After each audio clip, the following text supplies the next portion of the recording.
So I freaking love Dead Space. I've been a huge fan for like 500 years or some crap like that. And I'm such a big fan of Dead Space that I named all my kids after Dead Space. You know, my first son is Isaac. My second son is Nicole. My third wife's name is Isaac also. My great-grandfather's name is the USG Ishimura. And my little baby's name is Unit, which is short for unitology. So yeah, I think it's pretty clear. I'm kind of a hardcore fan. But with all that being said, I didn't pay any attention to the remake whatsoever. I didn't pay attention to the fact they were remaking the first game. When they announced the Dead Space remake, it just kind of seemed like they were hopping onto the success of the Resident Evil 2 remake, and they were like, oh, we can make money by remaking our old games, so let's do it. And I mean, I still think that's true, but the thing is that even if it is true, they made a freaking great game. This is one of those remakes that I think surpasses the original for sure. And I think there are certain things that the original does better 100% without question. But with that being said, I do think that the remake is still a superior experience. At the very least, I do think it fits in better with Dead Space 2 and 3 than the original game does, because the original game is dark. The original game is like just very sick, and it feels very isolating. The original game is a very lonely experience, and that's why I love it, is because it creates an atmosphere unlike anything else. And the remake loses that atmosphere. Quite frankly, that is the biggest thing. That is the biggest difference between the remake and the original Dead Space, is the remake's lack of atmosphere. Now, is this a bad thing? Yes. Yeah, 100% it's a bad thing. It's a bad thing that the remake does not have the same atmosphere as the original, because the original's atmosphere was unbeatable. And again, it's a major component of why I love that game. But still, in spite of that major loss, and I do think it is a major loss, I think that the remake is a better experience at this point. And more than that, I think this Dead Space remake is actually the best Dead Space game, which is crazy because of how much I love the second game. The second one has always been my favorite. I think I've played the first Dead Space game, the original, about 4 times. I've played the third one 3 times. And then the second one I've played like 8 times or something like that. Just an absurd number, just way too much. And still, in spite of that, in spite of my love for Dead Space 2, I think this remake is better. Or at least I think it is. I think it might be. I think it might be a little bit better. I think certainly as a horror experience, it's better than Dead Space 2 and 3, but also just as a game, I think it's probably better. So the premise of Dead Space 1 and this remake based off the original is that there is this ship, the USG Ishimura, and it's this giant, huge, massive spaceship. And we know that something is wrong with the USG Ishimura, but we don't know what exactly. And so Isaac Clarke, who is the engineer you play as, has gone to try to fix the ship, and also has gone to try to find his girlfriend, Nicole. And so that's the basic premise. Isaac just wants to find Nicole. It's like every other freaking horror game ever. In the first Silent Hill game, Harry Mason wanted to find his daughter. In the second game, James wanted to find his wife. In Resident Evil 7, Ethan wanted to find his wife. In Resident Evil Village, Ethan wanted to find his baby. It's like kind of a thing to just go and find someone, because you have to have a reason for them to want to go into these horrible experiences, right? So I guess love is as good of a reason as any to want to go find someone in a horrible monster ship.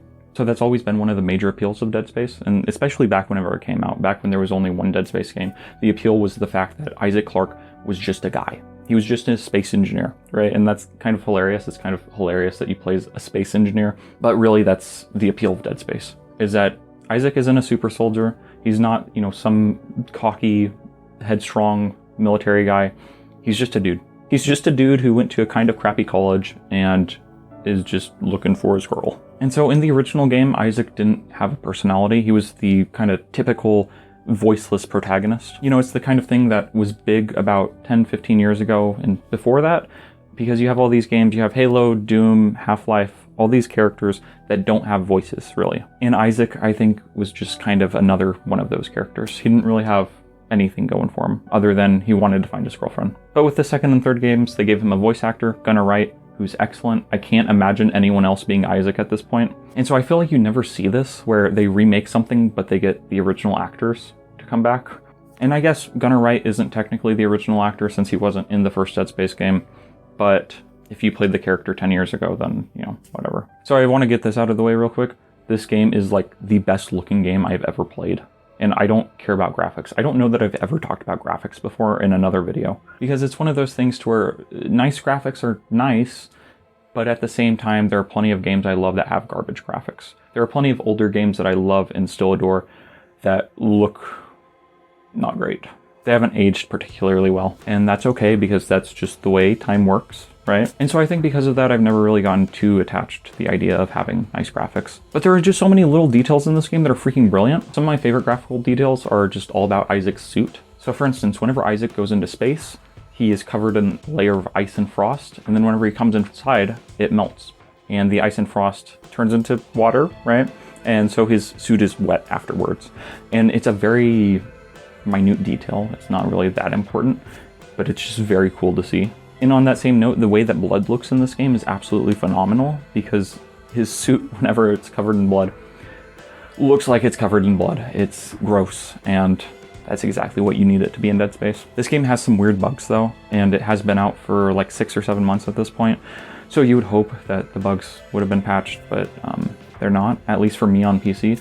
There are all these weird lighting bugs where just certain lights are not the right color or something. I don't really know what's going on here, honestly. But it's like you'll just look somewhere and then you'll see this weird little buggy patch. I don't know what to call it, but this weird buggy patch, and it's just kind of strange. It's not supposed to be there, and it's not like a deal breaker or anything, but it's just kind of a nuisance, I guess. It's kind of funny to see sometimes, but at the same time, after you've seen it, 10 or 20 times, it's like, what's up with this? So far as gameplay goes, it's more or less the same as Dead Space has always been, sever the limbs, right? The game is structured the same as the first one, which is great. And so basically, while Isaac is trying to find his girlfriend, he's supposed to go around the USG Ishimura, which is all busted and broken, and he's just supposed to fix stuff. And they have to fix stuff, they have to get a lot of the ship up and running because they want to get away from the space zombies. I didn't mention that, by the way. The ship is infested with space zombies. That's what they are. Technically, they're called necromorphs, but really, they're just really gross space zombies. And it's awesome. So while Isaac is fighting space zombies and going around the ship, he's also trying to find his girlfriend. And so my favorite thing about this remake is the fact they introduce side quests, which is weird. It feels like more and more horror games are introducing side quests to their gameplay, which is interesting. It's interesting because it's not typically what you would think of whenever you think of horror. The original Silent Hill actually does have a side quest at the end, technically, where I don't know if it's considered a side quest, but you have to do some extra steps if you want to get a certain ending. And I think it would have been really easy to screw up the side quests. I think it would have been really easy to just make them tedious and boring. But the great thing about these side quests is that while Isaac is going around the ship, he's trying to figure out what happened, and he's trying to figure out where his girlfriend is and what happened with her. And so because of that, because that's what these side quests are about, is they're about Nicole, and they're about the monsters that are here and things that are going on. He's trying to make sense of it all. Because of that, all the side quests feel very natural, and I love that. And what's really cool about them is that they're located in different parts of the ship. So for instance, you may have to go to one deck to do one piece of the side quest, and then you have to go to another deck to do the next piece of the side quest. And in the original game, you could not travel between levels, but in this one you can. Or rather, you could travel between levels, but you could travel from one level to the next. You couldn't go back. You couldn't backtrack unless it was required for the story. You didn't have the freedom to just go wherever you wanted on the ship at any given moment. And so that's one of the other major additions of this remake, is the ability to go around the ship and just freely explore. And this is great because it makes it feel like a classic survival horror game. It makes it feel closer to Resident Evil 1, for instance, where you're just kind of running around the mansion and you're able to go from this room to this room and you're able to just explore, and it's really cool. It's really cool. I like this addition a lot. One thing I hate about this game, they replaced the original Xboxes that you stomp on in the first game with blue Xboxes. See, if you look at them, these crates that you smash in the original game really do kind of look like original Xboxes.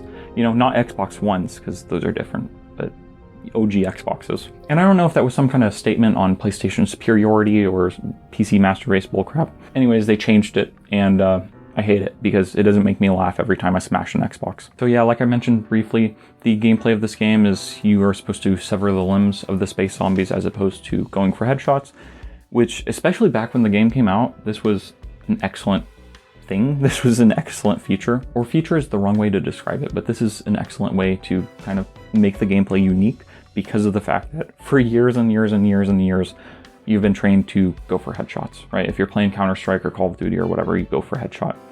But that won't do anything in Dead Space, so you have to sever the limbs. And you have to sever the limbs because the space zombies will not stop otherwise. If you don't sever their means of movement, then they will keep on coming at you.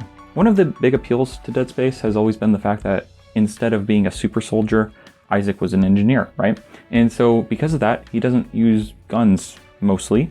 He uses engineering tools because that's what he has available to him. So basically all the weapons that he has are supposed to make sense within the context of the game. So for instance, one of my favorite weapons is the Ripper. which is a saw blade shooting thing. It holds the saw blade in the air, and then the saw blade keeps on spinning and kills dudes with it. It's great. Or you have a flamethrower, because you need that sometimes whenever you're working on a giant spaceship. Or the force gun, which is just a gun that shoots out a big gust of air. It's used for cleaning probably, I don't really know. Or you have the contact beam, which is just a big laser beam. You have the pulse rifle, which is just a gun. It's a gun. And then you have the plasma cutter, which it actually is probably the best one. It's probably the most logical weapon that you use, which is, I think it's just designed to cut through metal and that sort of thing. I do have a question about the Ripper though. Every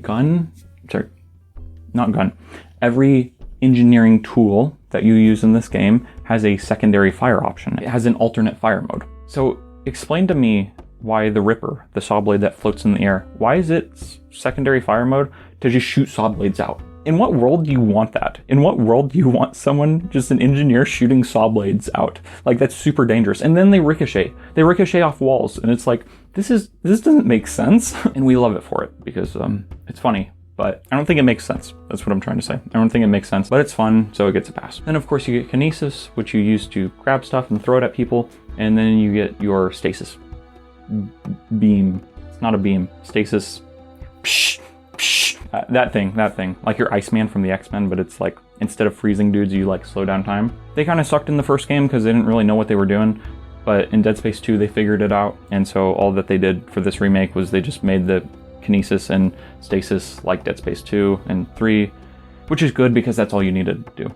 Also, the original game had zero gravity sequences, which were good, but then Dead Space 2 improved it, and so now the zero gravity sequences play like Dead Space 2, where you're allowed to free roam and fly in the air and go whoosh, whoosh, whoosh, or whatever. It looks like fun, even if you might vomit afterwards. Also, I forgot about the line gun. I forgot to mention that with the weapons, which it's essentially a giant plasma cutter, I guess. I don't really, that's always how I thought of it. But its secondary fire mode is that it shoots out these little pods that like land on surfaces and then create laser beams. It's great because you can use it like a trap. And what's great about this alternate fire mode is that you can shoot the pods onto dudes who then run around, and your own lasers can hit you. And it's just really funny to see all these monsters just running around with lasers on them, and then the lasers are spinning. It's very dangerous, but it's funny. So I feel like I'm saying that a lot, that it's funny, so it gets a pass. Maybe Dead Space is actually a comedy game. Or actually, no, it's not a comedy, it's a sports game, because you have Z-Ball in here. If you think you can beat my Z-Ball score, call me up and we'll have a Z-Ball off. That sounds weird. We'll play with our Z-Balls. I do wish that this game was harder, which is weird, because I'm not very good at games, I think, but I've played the crap out of Dead Space, so I'm pretty decent at it. I found the hard difficulty to be pretty easy, and the only difficulty above hard is impossible, which is harder than hard, but you get 1 life. And so if you die on impossible, then you have to restart the entire game. And that sounds awful, so I'm not doing that. But I do wish that there were a turbo mode or something like that. Just something to make the game a little bit more difficult. With the remake, they got rid of some of the garbage asteroid shooting sections that the first game had, and they made them better. I don't love them, honestly, but they're fine. They brought back the shooting range from the first game, which was a ripoff of Resident Evil 4 shooting range, but they made it better. It was very surprising, actually, so good job. Kudos to the team. There's a part where you have to drop a nuke out of a ship. For some reason, it didn't occur to me that if you shot the nuke, that it would blow up and kill you. One of my favorite things about this game is its sense of scale, because everything feels big, because this is a giant spaceship, right? And it just actually feels big. For some reason, it didn't really click with me in the first game. It didn't click just how big the USG Ishimura is supposed to be, but some of these rooms, like the engine room, is absolutely massive. And so I love that aspect of it. But yeah, there's a lot of new content. Like I said, the side quests, there are extra sections of the game. There's an extra boss fight. All this new content is great. It's phenomenal. It fits in well with the original sections of the game, because a lot of the game hasn't been changed and a lot of it has been, but it all fits together. It all works. And I think that's probably true of the story too. There are changes made to the story. The overwhelming majority of it fits well. And there were multiple references to Dead Space 2, which I loved, because it just makes the series feel that much more cohesive. As I mentioned before about Dead Space 1, Isaac Clarke is the typical just silent protagonist. But in this remake, they flesh him out a lot as a character, and they kind of emphasize his backstory a lot more, which is excellent. And they really dive deep into his relationship with Nicole, because in the first game, it's just like, you're Isaac Clarke, go find your girlfriend. And it's like, okay. But in this game, it's more complicated than that. It actually shows that they have a human relationship that is good. They care about each other, but also it's very rocky at times. And I really like that because it makes the characters feel that much more human. I think that too often in media, there's this tendency to show characters who are in love as being always in love and never disagreeing and everything's sunshine and rainbows. So to have the characters fight makes it just feel that much more real. And I love it because it makes the characters feel that much more complex, because Isaac Clarke loves his girlfriend. In spite of any disagreements they have, he still is trying to find her. And it's just kind of beautiful, I guess. Kind of hopeful. Probably the biggest story change to this game is the fact that they emphasize unitology a lot more. And so unitology is basically this cult or peaceful organization that has infiltrated, different levels of government and different corporations, different organizations. They're super powerful, and also they believe in space zombies, and so they want the space zombies to come to Earth and turn everyone into a space zombie and whatever. But they're not really focused on that much in the first game. They are, they're definitely in there, like Mercer, for instance. But at the same time, in the first game, it's definitely not emphasized as heavily as it is in this remake. And seeing as how Dead Space 2 and 3 were kind of all about unitology, it feels fitting to kind of emphasize it so heavily in this remake. And Isaac and Nicole aren't the only characters to get more screen time and to be focused on more. You get Elizabeth Temple and Jacob Cross, and they're in the original game, but I didn't ever really think that much about them. Meanwhile, here they're much more fleshed out. And it's great because they have kind of a parallel storyline to Isaac and Nicole's, where Jacob and Elizabeth are lovers who are just trying to find each other in the ship. And so it's cool because it shows that Isaac is not the only one going through the experience that he's going through. One of my favorite things about this remake is pretty screwed up. It's this log where this guy is talking about how he doesn't want to be turned into one of these necromorphs, one of the space zombies. And again, the way that you get rid of them, the way that you defeat this space zombies, the necromorphs, is to slice off their limbs, because then they stop moving. So in order to avoid becoming a necromorph, this guy shoots off his own limbs. And you hear the audio of it, and it's pretty disturbing and messed up. And that was a great change to the game. That was a great addition, I'm not gonna lie. That was fantastic. And it feels weird, it feels gross to say that, but it's true. It's just really clever, good writing. But there were a number of things that I didn't like about this remake compared to the original. Again, the atmosphere just isn't there, and a lot of that is because of the addition of Isaac's voice actor. And again, I love Gunnar Wright. I think he's a fantastic actor, and I think he does a great job in this game. But at the same time, he comes off as too much of an action hero at times. He comes off as just too confident and sure of himself. And in the first game, he was constantly being told what to do by other people. He didn't really have that much autonomy. And the thing is, that makes for a really excellent experience if you're just, a silent protagonist, if you're just the player character. But within the context of the world, it is one of those things to where he would be talking to people, he would be talking to his team, and so he wouldn't just be blindly following orders. And so Isaac is a strong-willed character, and he always has been. But in this, again, his confidence kind of hurts the atmosphere. He doesn't ever feel scared. And I do wonder if the character was written as being too similar to the version of him that appears in Dead Space 2 and 3 after he's already gone through the USG Ishimura. Because in the remake of this first game, it's his first time fighting necromorphs. It's his first time ever seeing necromorphs. And he doesn't ever feel that scared. It doesn't ever feel like he's that worried about it. And one of the trademarks of Dead Space is its gore, and he just seems okay with it. And I actually kind of have mixed feelings about that, because on one hand, I feel like he should be horrified by all the gore, but then you do find all these signs around the ship showing that, if you lose a finger, if you accidentally cut your hand off or whatever, then report it to the medical crew and then they will just regrow you a new part. And so there's an in-world explanation for why he doesn't feel grossed out by any body parts or blood or whatever. And so I think it makes sense, but at the same time, I think the atmosphere of the original was much better, at least in part due to the lack of character Isaac had. One of my favorite things about this remake is the fact that you had to choose between powering up certain systems. So for instance, if you wanted to open a door, you might have to turn off an elevator to get into that door. Or if you wanted the lights on, you might have to turn off the air. So that way you can see, but you have to make it through the area quickly before you suffocate. And so this is a great design choice. It's a phenomenal idea and I love it, but it's not used enough. That's really what it is. It's just not used enough in this game. And it was kind of hyped up a bit. And so that's why I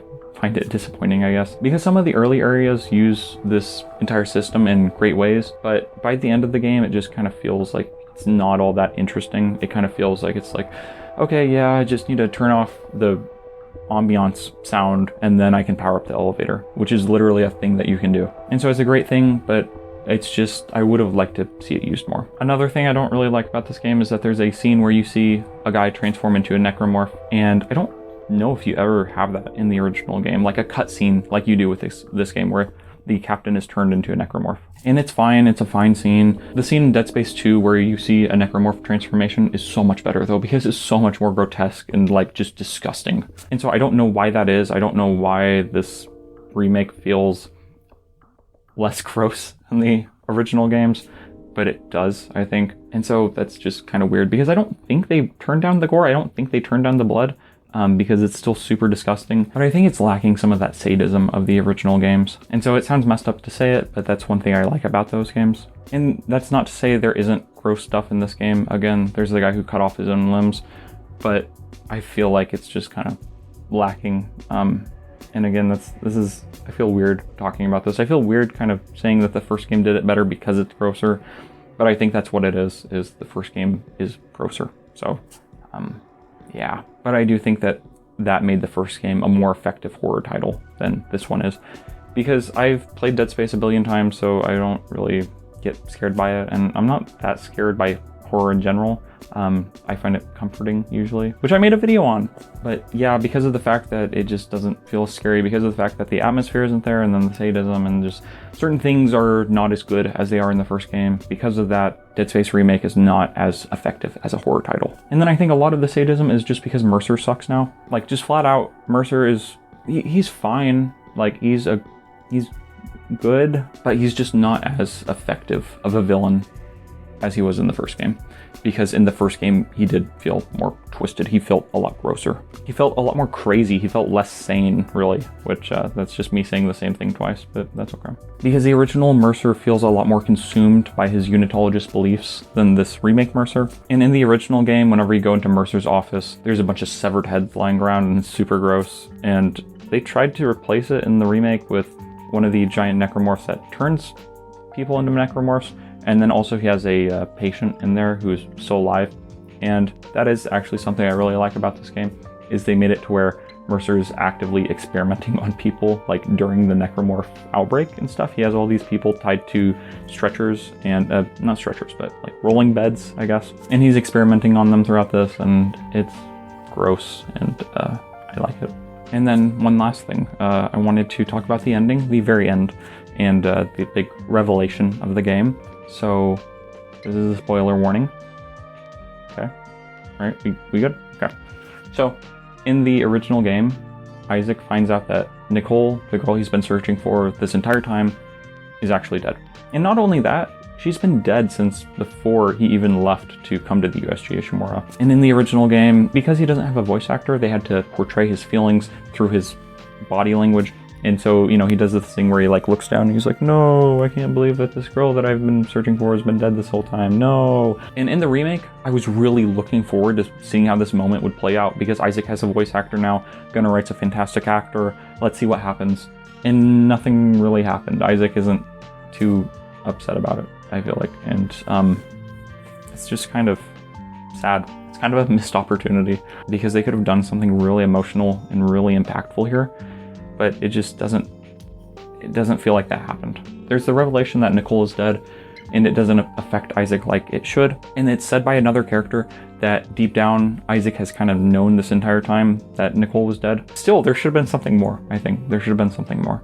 And so because of that, it's just kind of, it's not as emotionally impactful as it could have been. There is an alternate ending to this game if you beat the game in New Game Plus and if you do some other stuff.